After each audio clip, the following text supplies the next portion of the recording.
सर्दियों की जो कि आमद आमद है, इस वास्ते मैं तुहाडे वास्ते लैके आई होममेड हील क्रीम की रेमडी जो कि बहुत ही मुफीद है। बिस्मिल्लाहिर्रहमानिर्रहीम। अस्सलाम वालेकुम मेरे प्यारे प्यारे व्यूवर, तुसी वेख रहे हो फराज किचन। फराज किचन चो अज एक दफ़ा फिर मैं तुहाडे लई रेमडी लैके आई हाँ जो कि बहुत ही स्पैशल रेमडी है। सर्दियों का जो कि आगाज़ हो गया है, इसलिए काफ़ी ज़्यादा मेरिया भैनों भरावां का मसला है कि उन्होंने एड़ियाँ फट जांदियां ने, एड़ियाँ बेजान रुखियां खुरदरियां हो जांदियां। एड़ियां दे हर मसले का हल सिर्फ एक अज दी ए रेमडी है।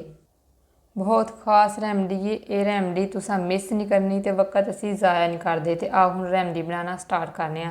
सब तो पहले असी लिया एक बॉल विच असी शामिल करने गर्म पानी।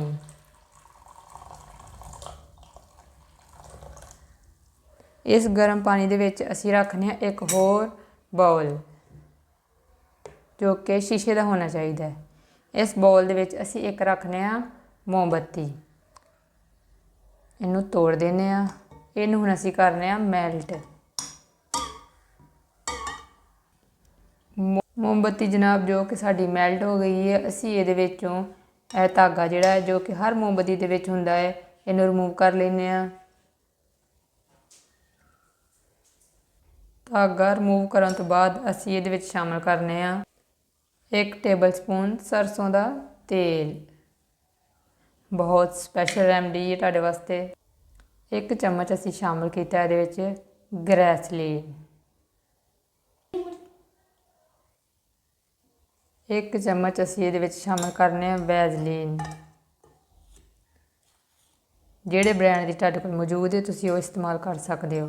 तो इन्हां नूं अच्छी तरह असी मिक्स करने जी वीवर। सिर्फ 4 चीज़ों नाल असी हील क्रीम तैयार कर लईए। तुसीं इहनूं दिन च 2 दफ़ा इस्तेमाल करना है, रात नूं एक दफ़ा लगा के ते सोक्सा पहन के सो जाना है। इंशाअल्लाह तुहाडी एड़ियां दे सारे मसले हल हो जाणगे।